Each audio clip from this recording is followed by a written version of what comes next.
பார்த்தீங்கன்னா ஒரு காலத்தில் ஸ்ரீதேவி வந்து காஸ்மெட்டிக் சர்ஜரிங்கிறது வந்து பிளாஸ்டிக் சர்ஜரியோட ஒரு பார்ட்டு. ஏன்னா நிறைய ஃபீமேல்ஸ் வந்து பார்த்தீங்கன்னா இந்த மாதிரி ஒரு காஸ்மெட்டிக் கன்சர்னால அவங்களோட ஒர்க்கை வந்து ஒரு எஃபெக்டிவாக செய்ய முடியாமல் கூட இருக்கிற வாய்ப்புள்ள இருக்கு. ஏன்னா அந்த பிரஸ்ட் ரிடக்ஷன் சர்ஜரி பண்ணதுக்கு அப்புறம் அவங்களோட கான்ஃபிடன்ஸ் லெவலே வேறையா இருக்கும். ஒரு சில குழந்தைங்க ஸ்கூலுக்கே ட்ராப் அவுட், காலேஜுக்கே ட்ராப் அவுட் ஆகுற மாதிரி இருக்கு. பிறக்கும் போதே நிறைய டிஃபார்மிட்டியோட பிறகுறாங்க.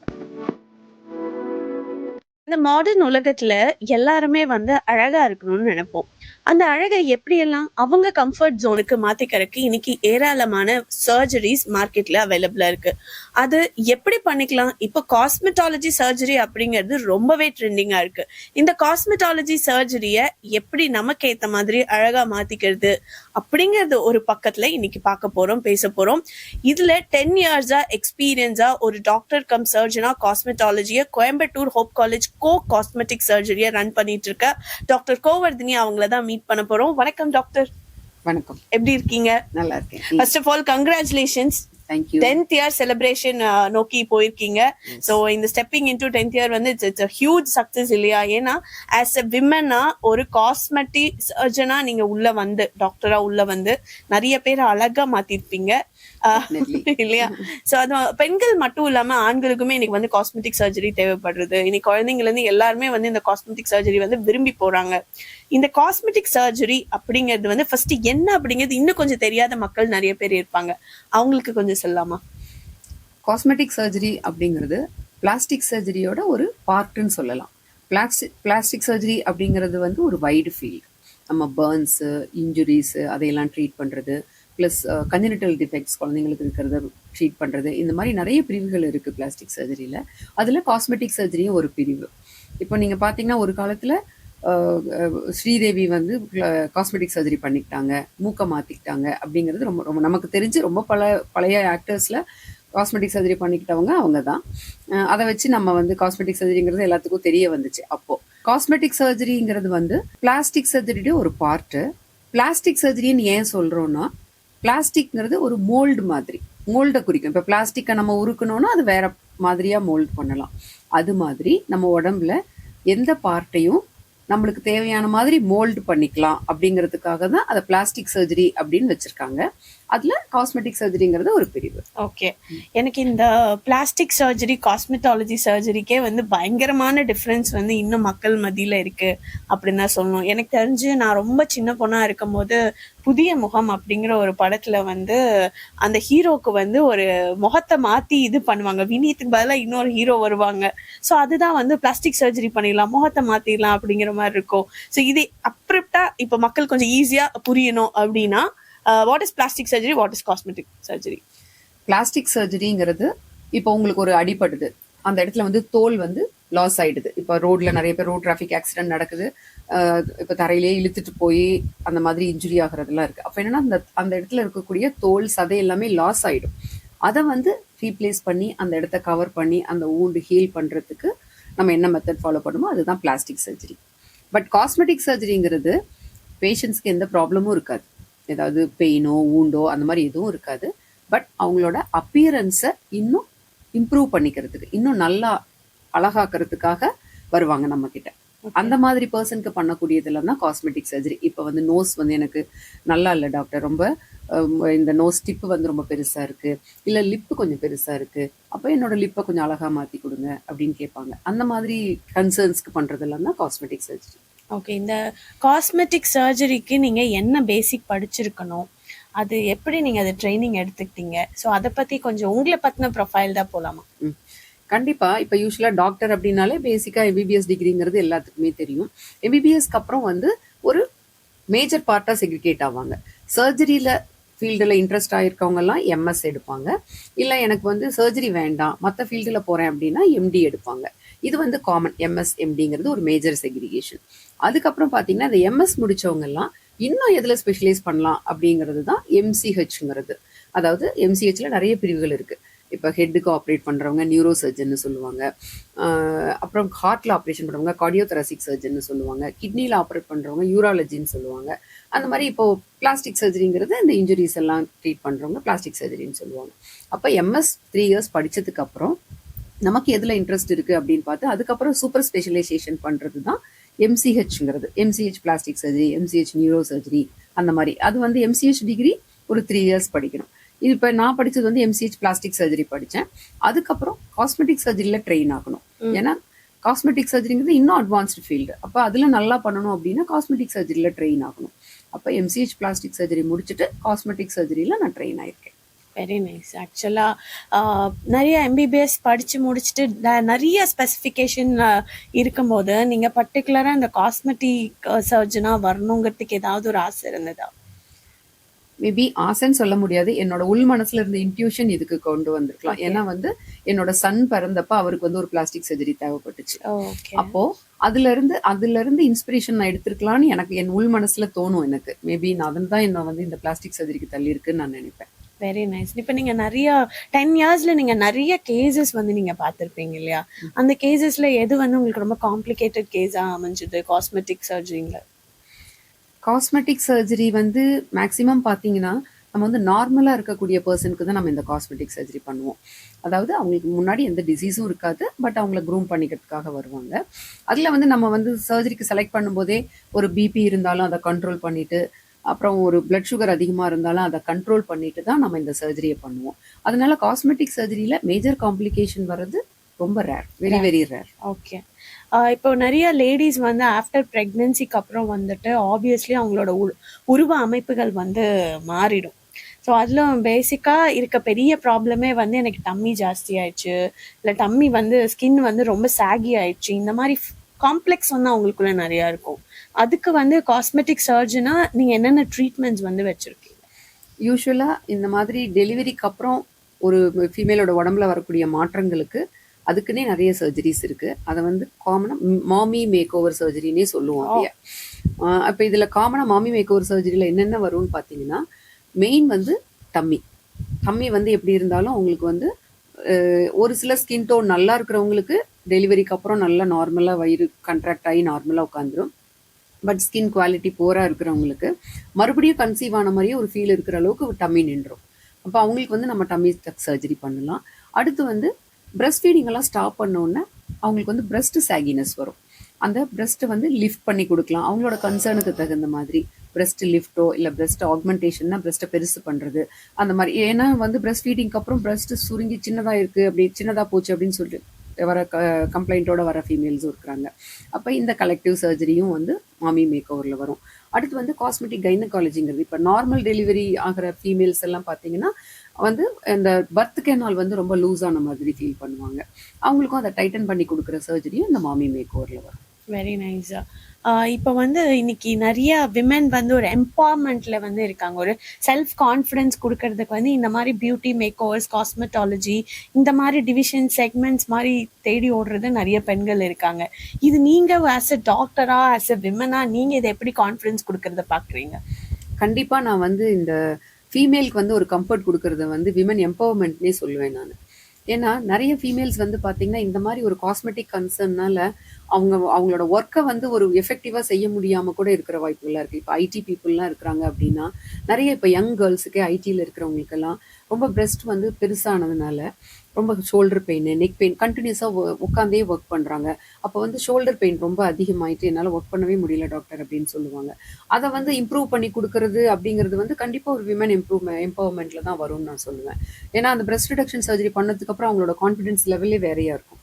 எனக்கு வந்து ரொம்ப இந்த பிரெஸ்ட் பெருசாக இருக்கிறதுனால கான்ஃபிடன்ஸ் லெவல் ரொம்ப கம்மியாக இருக்குது டாக்டர், என்னால் கண்டினியூஸாக ஒர்க் பண்ண முடியல, அது ஒன்று. இன்னொன்று ட்ரெஸ் கம்ஃபர்டபுளாக வேர் பண்ண முடியல, ஒரு டே டு டே ஆக்டிவிட்டீஸே என்னால் சரியாக செய்ய முடியல, ஒரு ஸ்போர்ட்ஸில் ஆக்டிவாக என்னால் பார்ட்டிசிபேட் பண்ண முடியல. இந்த மாதிரி டிஃப்ரெண்ட் கம்ப்ளைண்ட்ஸ் வரும். ஒவ்வொருத்தருக்கும் ஒவ்வொரு மேஜர் கன்சர்னாக இருக்கும்.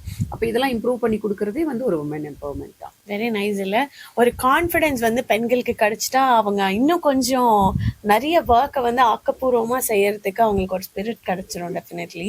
ஸோ லைக் நம்ம பெண்கள் பற்றி நிறைய நம்ம பேசிட்டோம் அப்படிங்கிறதுனால இது வந்து ஆண்களுக்கு இந்த காஸ்மெட்டாலஜி சர்ஜரி எப்படி எல்லாம் வந்து ஒர்க் ஆகுது? இதே செல்ஃப் கான்ஃபிடென்ஸை வந்து மேலுக்கும் நம்ம இம்ப்ரூவ் பண்ணி கொடுக்கலாம். ஏன்னா மேலும் நிறைய வந்து இப்போ ஒரு ஒரு ஹேர் லாஸ் இருக்கு, பால்னஸ் இருக்கு அப்படின்னா அது அவங்களோட செல்ஃப் கான்ஃபிடென்ஸை எவ்வளவு குறைக்குது அப்படிங்கிறது அந்த ப்ராப்ளம் இருக்கிறவங்களுக்கு மட்டும்தான் ஃபீல் பண்ண முடியும். எனக்கு வந்து ஒரு ஒரு மேல் வந்து அவருக்கு வந்து சொட்டையா இருக்குது அப்படிங்கிறது வந்து கண்டிப்பா நம்ம ஹேர் டிரான்ஸ்பிளான்ட் பண்ணி கொடுத்து அவரோட ஏஜ் வந்து ஒரு 10 இயர்ஸ் கம்மியா காமிக்கும். வந்து அந்த சொட்டையா இருக்குது அப்படிங்கிறது வந்து அவருக்கு ஒரு செல்ஃப் கான்ஃபிடென்ஸை ரொம்ப குறைக்கிற மாதிரியான ஒரு கன்சர்ன் தான். அதே மாதிரி பார்த்தீங்கன்னா இப்போ அடலசன்ட் ஏஜ் குரூப்ல இருக்கிற பாய்ஸ் அவங்களுக்கு வந்து செஸ்ட் என்லார்ஜ்மெண்ட் இப்போ காமனாக வருது, கைனகோமேஷியா அப்படின்னு சொல்லுவாங்க. அது வந்து காமனாக வந்து இப்போ அந்த வளரக்கூடிய பருவத்தில் அந்த ஆம்பளை குழந்தைங்களுக்கு வருது. இது வந்து அவங்களுக்கு ஒரு பெரிய ட்ராபேக் தான். அவங்களோட வந்து இப்போ நல்ல ஒரு தின் டிஷர்ட் போடணும், ஒரு மேன்லியா லுக்கு இருக்கணும், ப்ளஸ் வந்து ஒரு ஸ்போர்ட்ஸ் ஆக்டிவிட்டி, ப்ளஸ் வந்து இந்த ஸ்விம்மிங் போகிறது, அப்போல்லாம் ட்ரெஸ்ஸை கழட்டிட்டு போகணும். அப்படிங்கிறப்பெல்லாம் அதில் வந்து அவங்க பார்ட்டிசிபேட் பண்ணாமல் இருந்துப்பாங்க. இது வந்து என்னோட ஷர்ட்டை கழட்டுறதே அவங்களுக்கு ஒரு கூச்சமாக இருக்கும். அப்போ அந்த கேம்ஸ்லலாம் அவங்க பார்ட்டிசிபேட் பண்ணாமல் இருப்பாங்க. அப்போ அவங்களுக்கு அதை கரெக்ட் பண்ணி கொடுக்கும்போது அவங்களோட செல்ஃப் கான்ஃபிடன்ஸ் நல்லா இம்ப்ரூவ் ஆகும். ஒரு சில குழந்தைங்க ஸ்கூலுக்கே ட்ராப் அவுட், காலேஜுக்கே ட்ராப் அவுட் ஆகிற மாதிரி இருந்து அந்த பசங்களுக்கெல்லாம் பண்ணி காலேஜ் ஜாயின் பண்ணுற அளவுக்குலாம் நம்ம பண்ணியிருக்கோம். சூப்பர். இப்போ வந்து இது ட்ராப் அவுட் ஸ்டூடெண்ட்ஸ் மேலுக்கு கூட வந்து இது ரொம்ப ஹெல்ப்ஃபுல்லாக இருக்குது அப்படின்னு சொல்லணும். ஓகே, இதில் வந்து குழந்தைங்களுக்கும் இந்த மாதிரி ஏதாவது காஸ்மெட்டிக் சர்ஜரி, ஏன்னா நீங்கள் உங்களோட ஹிஸ்ட்ரியிலே எடுத்துக்கிட்டா உங்கள் சன்னுக்காக தான் நான் வந்து ஒரு இன்ட்யூஷன் இருக்குது உள்ளே வந்தேன் அப்படின்னு நீங்கள் சொல்லியிருந்தீங்க. So how come it helps for the childrens or babies, அந்த மாதிரி ஏதாவது இருக்கா? கண்டிப்பாக குழந்தைங்களுக்கு வந்து நிறைய பிறக்கும் போதே நிறைய டிஃபார்மிட்டியோட பிறகுறாங்க. இப்போ வந்து அன்னப்பிளவு சொல்லலாம், உதட்டில் பிளவுன்னு சொல்லுது, கிளெஃப்ட் லிப், கிளெஃப்ட் பேலட்னு சொல்லுவாங்க. இப்போ ஒரு குழந்தை வந்து கிளெஃப்ட் லிப்போட பிறந்துருச்சுன்னா அது எவ்வளோ ஒரு மென்டல் ஸ்ட்ரெஸ்ஸாக மதர் அண்ட் ஃபாதருக்கு இருக்கும், ஃபேமிலிக்கே இருக்கும் அப்படிங்கிறது எல்லாருக்குமே புரியும். அப்போ அது வந்து அந்த குழந்தை வந்து ஒரு 1 monthல அந்த லிப்பை வந்து கரெக்ட் பண்ணுறோம் அப்படிங்கிறது வந்து ஃபேமிலிக்கு அவ்வளோ ஒரு இதை கொடுக்கும், கான்ஃபிடென்ஸை கொடுக்கும். கரெக்ட் பண்ணிடலாம். அது 1 monthலயே நம்ம அந்த லிப்பை இப்படி பிளந்திருக்கிற லிப்பை இப்படி கரெக்ட் பண்ணுறது மட்டுமே 1 monthல பண்ணலாம். ஓகே, 30 daysலயே பண்ணலாம். அதுவே வந்து இப்போ பார்க்கறதுக்கு குழந்தை வந்து அன்னப்பிளவோட இருக்குதுங்கிறது வந்து இப்போ குழந்தைய பார்க்க வரவங்க எல்லாம் சொல்றது பண்றது வந்து பேரண்ட்ஸ்க்கு ரொம்ப ஸ்ட்ரெஸ்ஃபுல்லா இருக்கும். கண்டிப்பா. அது வந்து 1 monthல ஆப்ரேட் பண்றது அவங்களுக்கு ஒரு பெரிய மென்டல் ரிலீஃபை கொடுக்கும். ஓகே, இந்த மாதிரி நிறைய ப்ரொசீஜர்ஸ் நம்ம சொல்லலாம். குழந்தைங்க வந்து கன்ஜெனிட்டல் டிஃபெக்டோட பிறக்கிறவங்களுக்கு நம்ம நிறைய சர்ஜரிஸ் பண்ணி கொடுக்கலாம். ஓகே சார், இது வந்து ஒரு காஸ்மெட்டாலஜி சர்ஜரிங்கிறது ஒரு கான்ஃபிடென்ஸ் லெவலில் பூஸ்ட் பண்ணி கொடுக்குதுன்னு சொன்னால் கூட எதிர்பாராத விதமாக நிறைய ஆக்சிடென்ஷியல் கேசஸ் கூட உங்களுக்கு வரும் இல்லையா? லைக் வந்து ரோட் ஆக்சிடென்ட் கேசஸ், இல்லை ஒர்க் பண்ணிட்டு இருக்க பிளேசஸோட ஆக்சிடென்ஷியல் கேசஸ் நிறையா இருக்கும். அதில் வந்து இந்த மாதிரி பல்லு போகிறது, காது கிழியிறது, ஸோ அந்த மாதிரி ஸ்கின் இதாகிறது, கட் ஆகிறது, அதுக்கு எல்லாமே இந்த காஸ்மெட்டாலஜி சர்ஜரியில் என்ன மாதிரி ஹேண்டில் பண்ணுறீங்க? இப்போ என்னன்னா காஸ்மெட்டிக் நம்ம ஓரியன்டா இருக்கிறதுனால அக்யூட் இன்ஜுரிஸ் வந்து அவங்க நம்ம பார்க்கறது இல்லை. இப்போ ட்ராமா எடுக்கிற ஹாஸ்பிட்டல்ஸ்ல ட்ரீட் பண்ணிட்டு ஒரு 1 year கழிச்சு வருவாங்க, டாக்டர் இது அடிபட்டுச்சு, நான் ட்ரீட் பண்ணினேன், இந்த ஸ்கார் வந்து எனக்கு ரொம்ப ஆழமா இருக்கு, அசிங்கமா இருக்கு, ஃபேஸ்ல இருக்கு.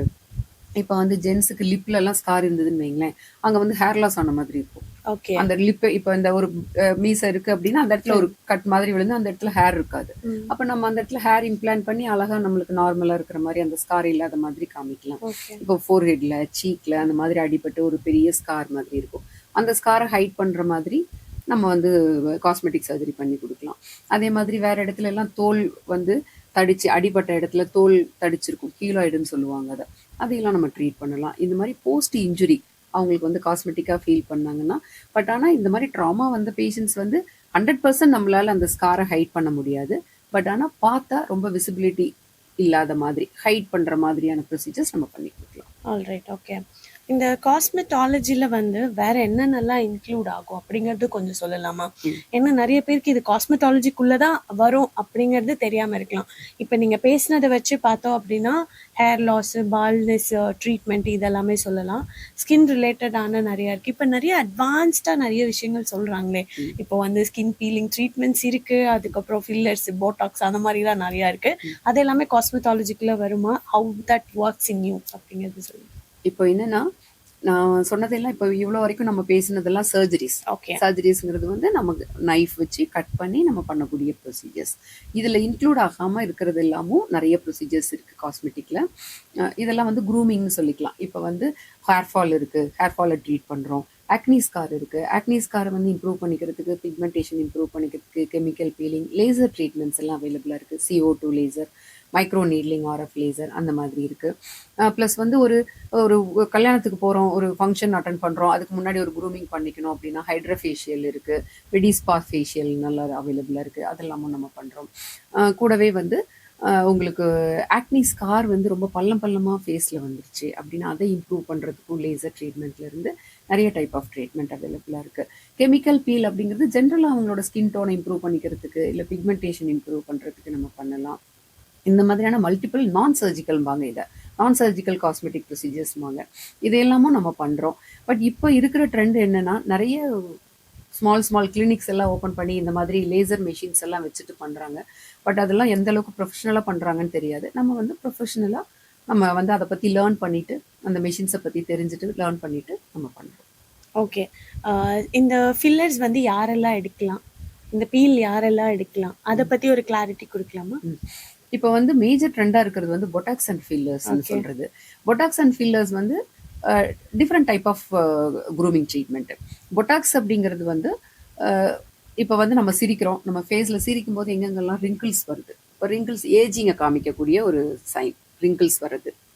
அப்போ அந்த ரிங்கிள்ஸ் வரக்கூடாது அப்படின்னு நம்ம நினைச்சோம்னா அந்த ரிங்கிள்ஸில் பொட்டாக்ஸ் இன்ஜெக்ட் பண்ணோம்னா நம்மளுக்கு அந்த ரிங்கிள்ஸ் வராது, சிரிக்கும் போது ரிங்கிள்ஸே இருக்காது. அந்த மாதிரி ஃபில்லர்ஸ் அப்படிங்கிறது வந்து அந்த நேம்லேயே இருக்குது. ஃபில்லர் ஏதாவது ஒரு இடத்துல பள்ளமாக இருக்குது, நம்மளுக்கு அது ஒரு மாதிரி அது டிஸ்டர்பன்ஸாக இருக்குது அப்படின்னா நம்ம ஃபில்லர்ஸ் இன்ஜெக்ட் பண்ணிக்கலாம். ஃபார் எக்ஸாம்பிள் அண்டர் ஐக்கு கீழே ரொம்ப பள்ளமாக இருக்குது நமக்கு, அது யங் ஏஜ்லேயும் வரலாம், இல்லை ஓல்டு ஏஜ்லேயும் வரலாம். அந்த மாதிரி இருக்கிறவங்களுக்கு அந்த பள்ளமாக இருக்கிறது டிஸ்டர்ப் ஆகுது அப்படின்னா நம்ம அந்த இடத்துல ஃபில்லர்ஸ் இன்ஜெக்ட் பண்ணுறது மூலியமாக அது ஈவன் ஆக்கி கொடுக்கலாம். ஓகே. அதே மாதிரி லிப்ஸ் எனக்கு சின்னதாக இருக்குன்னு ஒரு சிலர் ஃபீல் பண்ணுவாங்க, அதை நம்ம இந்த ஃபில்லர்ஸ் இன்ஜெக்ட் பண்ணி ரொம்ப பவுட்டியாக, ரொம்ப கொஞ்சம் என்ன சொல்லுது, வால்யூமைஸ்டாக நம்மளால காமிக்க முடியும். அதனால ஃபேஸில் எந்தெந்த இடத்துல நம்மளுக்கு வந்து இந்த மாதிரி டிப்ரெஷன்ஸ் இருக்குது அப்படின்னு நினைக்கிறோமோ அதையெல்லாம் நம்ம வந்து, ஒரு சிலருக்கு இந்த சீக்கில் டிப்ரெஷன் வரும், ஒரு சிலருக்கு இந்த இடத்துல டிப்ரெஷன் வரும். அந்த மாதிரி எந்த இடத்துல டிப்ரெஷன் வந்தாலும் நம்ம அதை வந்து ஃபில்லர்ஸ் வச்சு ஃபீல் பண்ணலாம். சூப்பர். ஓகே. காஸ்மெட்டாலஜி அப்படின்னு வரும்போது நிறைய இந்த ஸ்கார்ஸ், இந்த இயர் லாப்ஸ் இதெல்லாமே வந்து இதில் கரெக்ட் பண்ணுவீங்களா? கண்டிப்பாக. இயர்லோப் ரிப்பேர் காமனாக நம்ம பண்ணுற ஒரு ப்ரொசீஜர். இப்போ இயர்லோப், டார்ன் இயர்லோப் அப்படின்னு சொல்லுவாங்க. அதைய ஒன்று வந்து சம்டைம்ஸ் குழந்தைங்க பிடிச்சி இழுத்துருக்கலாம், இல்லை பெரிய தோடு போடுறதுனால இறங்கி வந்திருக்கலாம், பல காரணங்கள் இருக்குது அதுக்கு. வந்து அந்த இயர்லோப் வந்து பெருசாயிடுச்சு டாக்டர், நான் கமல் போட்டால் கரெக்டாக நிற்க மாட்டேங்குது அப்படின்பாங்க. அது வந்து ஒரு சிம்பிள் OP ப்ரொசீஜர், நம்ம வந்து அந்த இயர்லோபை வந்து தாராளமாக கரெக்ட் பண்ணி கொடுக்கலாம். ப்ளஸ் வந்து ஸ்கார் இம்ப்ரூவ்மெண்ட்டும் நான் முன்னாடி சொன்ன மாதிரி, ஸ்காரை வந்து 100% நம்மளால போக்க முடியாது. பட் ஸ்காரை ரொம்ப விசிபிளாக தெரியறத நம்ம வந்து லெஸ் விசிபிளாக நம்மளால பண்ணி கொடுக்க முடியும். இன்னைக்கு எல்லாருமே வந்து செலிபிரிட்டி மாதிரி எனக்கு ஸ்கின் இருக்கணும், செலிபிரிட்டி மாதிரி ஒரு ஹேர் இருக்கணும், அப்படிதான் எல்லாருமே விரும்புறாங்க. செலிபிரிட்டிஸ் மட்டும்தான் இதெல்லாம் பண்ண முடியுங்கிற ஒரு நிலைமையும் இருக்கு. இது நீங்க வந்து ஒரு பப்ளிக்ல இப்ப நிறைய பேஷண்ட்ஸ் டீல் பண்றீங்க, எப்படி இருக்கு இன்னைக்கு இந்த காஸ்மெட்டாலஜி சர்ஜரி அண்ட் காஸ்மெட்டிக்கான விஷயங்கள் எப்படி பாக்குறீங்க? செலிபிரிட்டிஸ் மட்டும்தான் காஸ்மெட்டிக் சர்ஜரி பண்ணணும் அப்படிங்கிற ட்ரெண்ட் எல்லாம் ரொம்பவே மாறிடுச்சு. இப்போ வந்து காமன் பீப்புள், அதாவது நான் வந்து செலிபிரிட்டி மாதிரி இருக்கணும் அப்படின்னு மனசளவில் நினைக்கிறாங்களோ அவங்க எல்லாருமே காஸ்மெட்டிக் சர்ஜரி பண்ணிக்கலாம். சூப்பர். ஓகே. அண்ட் அது மட்டும் இல்லாம எல்லாருக்குமே வந்து இந்த ஸ்கின் டோன் கொஞ்சம் இம்ப்ரூவ் பண்ணா நல்லா இருக்குங்க.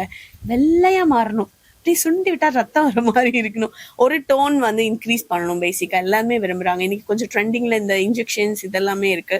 அதுக்கு என்ன ஆக்சுவலி டெக்னிக்கல் டேர்ம், அது யாரெல்லாம் பண்ணலாம்? இப்போ ஸ்கின் ஒயிட்டனிங் ட்ரீட்மெண்ட் அப்படிங்கிறது குளுட்டத்தியோனை தான் எல்லாருமே குறிப்பிடுறோம். குளுட்டத்தியோன்கிற ப்ராடக்ட் தான் நம்ம வந்து ஸ்கின் ஒயிட்டனிங்காக யூஸ் பண்ணுறோம். இது வந்து பார்த்தீங்கன்னா டேப்லெட் ஃபார்மில் இருக்குது, இன்ஜெக்ஷன் ஃபார்ம்லேயும் இருக்குது. யூஸ்வலாக பொதுவாக மக்கள் என்ன நினச்சிக்கிறாங்கன்னா, இந்த குளுட்டத்தியோன் எடுத்துகிட்டு அப்படியே நம்ம ரொம்ப வெள்ளையாக மாறிடலாம் அப்படின்னு நினைக்கிறாங்க. அது ரொம்ப தப்பான ஒரு கருத்து. ஒரு டோன், அதாவது நம்மளோட நார்மல் ஸ்கின் டோனே 1 or 2 டோன்ஸ் இன்க்ரீஸ் ஆகும். ஸ்கின் வந்து க்ளோயிங்காக தெரியும். நேச்சுரலாகவே அந்த குளுட்டத்தியோன் எடுக்கும்போது அந்த ஸ்கின் வந்து க்ளோயிங்காக தெரியும். அதுக்காக போடலாம் ஒழிய ரொம்ப வெள்ளையாக மாறிடலாம் குளுட்டத்தியோன் எடுத்து அப்படின்னு நினைக்கிறது தப்பு. பேசிக்கா இந்த காஸ்மெட்டிக் சர்ஜரி உங்க ஹாஸ்பிட்டல்ல என்னென்ன ஃபெசிலிட்டிஸ் இருக்கு, அதை பத்தி எவ்வளவு பெட்டட் இருக்கா அப்படிங்கறதெல்லாம் நீங்க கொஞ்சம் சொல்லுங்களேன். காஸ்மெட்டிக் சர்ஜரி சென்டர் வந்து ஹோப் காலேஜில் மஸ்காலிப்பாளையம் ரோடில் இருக்குது. இது வந்து இந்த ஹாஸ்பிட்டல் வந்து ஏன் ஸ்பெசிஃபிக்காக நான் சொல்கிறேன்னா, exclusive for cosmetic surgery, only cosmetic surgeries மட்டும்தான் பண்ணுறோம். இதில் என்ன அட்வான்டேஜ் அப்படின்னு கேட்டிங்கன்னா, இப்போ வந்து ஒரு இன்ஃபெக்டட் பேஷண்ட்டோ இல்லை ஒரு அடிபட்டு வர்ற பேஷண்ட்ஸோ, இன்ஃபெக்ட் ஆகி வர பேஷண்ட்ஸோ நம்ம ஹாஸ்பிட்டலுக்குள்ளே வரமாட்டாங்க. ஏன்னா அந்த பேஷண்ட்ஸ் வந்து நம்ம பார்க்குறது இல்லை. This is not a multi speciality, it's only for cosmetic surgery. அதனால என்ன அட்வான்டேஜ்னா கிராஸ் இன்ஃபெக்ஷன்ஸ் எல்லாம் நம்ம அவாய்ட் பண்ணலாம். அப்புறம் இது வந்து ஒரு 10 பெட்டட் ஹாஸ்பிட்டல் எக்ஸ்க்ளூசிவாக இருக்கிறது, காஸ்மெட்டிக் சர்ஜரிக்குன்னே இருக்கிறது. அட்வான்ஸ்டு தேட்டர் ஃபெசிலிட்டியோட நம்ம வச்சுருக்கோம். ப்ளஸ் ஆல் லேசர் மிஷின்ஸ், எல்லா ப்ரொசீஜருக்கான லேசர் மிஷின்ஸும் நம்மகிட்ட அவைலபிளாக இருக்குது. சூப்பர். ஓகே. அப்போ வந்து ஒரு பேஷண்ட் வராங்க அப்படின்னா ஒரு காஸ்மெட்டிக்கு வந்துட்டு வேற எந்த வித அலைச்சலும் இல்லாமல் கம்ப்ளீட்டாக உங்க ஹாஸ்பிட்டல் வந்து ட்ரீட்மெண்ட் எடுத்துட்டு பெட்டட் சர்வீசஸோட ஃபெசிலிட்டி எடுத்துட்டு போக முடியும். கண்டிப்பாக. Okay, very nice. பொதுவாகவே இன்னைக்கு வந்து நிறைய பேர் எம்பிபிஎஸ் படிச்சுட்டு அவங்களும் ஒரு மேஜர் வந்து பிளாஸ்டிக் சர்ஜரி அந்த மாதிரி முடிச்சுட்டு அவங்களும் வந்து ஏதாவது ட்ரைனிங் எடுக்கணும் அப்படின்னு விரும்புறாங்க அப்படின்னா அந்த மாதிரி ட்ரைனிங்கும் நீங்க வந்து அக்செப்ட் பண்றீங்களா, எடுத்து கொடுக்குறீங்களா? நம்மளோட ஹாஸ்பிட்டல் வந்து ஃபெல்லோஷிப் ப்ரோக்ராம்க்கு வந்து ரெகனைஸ் ஆயிருக்கு. அதாவது ஈஸ்தட்டிக் சர்ஜரியில் ஒரு சொசைட்டி இருக்குது, Indian association of aesthetic plastic சர்ஜரின்னு சொல்லிட்டு. இந்த சொசைட்டி வந்து நம்ம ஹாஸ்பிட்டலை இன்ஸ்பெக்ட் பண்ணி இவங்க ஹாஸ்பிட்டலில் ஒரு ஃபெல்லோ பிளாஸ்டிக் சர்ஜனை காஸ்மெட்டிக் சர்ஜரியில் ட்ரெயின் பண்ணுறதுக்கான எல்லா ஃபெசிலிட்டியும் வச்சுருக்காங்க அப்படின்னு சொல்லி ரெகனைஸ் பண்ணுவாங்க. இது வந்து ஒரு சர்டிஃபைடு ஃபெல்லோஷிப் கோர்ஸ். அந்த கோர்ஸுக்கு நம்ம ஹாஸ்பிட்டலில் அவைலபிலிட்டி இருக்குது. அதனால நம்ம ஹாஸ்பிட்டலில் வந்து யாராவது பிளாஸ்டிக் சர்ஜன்ஸ் வந்து ட்ரெயின் ஆகணும்னு நினைச்சாங்கன்னா தாராளமாக வரலாம். வா, வெரி நைஸ். ஸோ அதனால நீங்க பிளாஸ்டிக் சர்ஜரியிலும் முடிச்சுட்டு காஸ்மெட்டிக் சர்ஜரி எடுக்க வரவங்களுக்கும் நீங்க ட்ரைனிங்ஸ் வந்து கொடுக்குறீங்க. That is so interesting. இன்னும் நீங்க நிறைய பேஷண்ட்ஸை வந்து ட்ரீட் பண்ணணும், நிறைய விமெனுக்கு வந்து ஒரு எம்பவர்மெண்ட்டாக கான்ஃபிடன்ஸ் கொடுக்கணும். மனமார்ந்த வாழ்த்துக்கள் உங்களுக்கு. நீங்களும் வந்து ஏதாவது காஸ்மெட்டிக் சர்ஜரி உங்களுக்கு தெரிஞ்சவங்களுக்கு இல்லை மேலுக்கு யாருக்காவது நீங்க சஜஸ்ட் பண்ணும் அப்படின்னா கோயம்புத்தூர்ல ஹோப் காலேஜ் கோ காஸ்மெட்டிக் சர்ஜரி லொக்கேட் ஆயிருக்கு. ஸோ ஃபர்தர் இன்ஃபர்மேஷன்ஸ்க்கு ஸ்க்ரீன்ல இருக்க நம்பருக்கு கால் பண்ணுங்க. Thank you so much for sharing wonderful ideas and thoughts. இந்த இன்னைக்கு இருக்கக்கூடிய இந்த மாடர்ன் வேர்ல்ட்ல காஸ்மெட்டிக் யார் யாருக்கெல்லாம் தேவை, என்னென்ன மாதிரியான டெக்னாலஜி இருக்கு அப்படிங்கிறதெல்லாம் ஷேர் பண்ணதுக்கு ரொம்ப நன்றி. Thank you so much doctor. Thank you.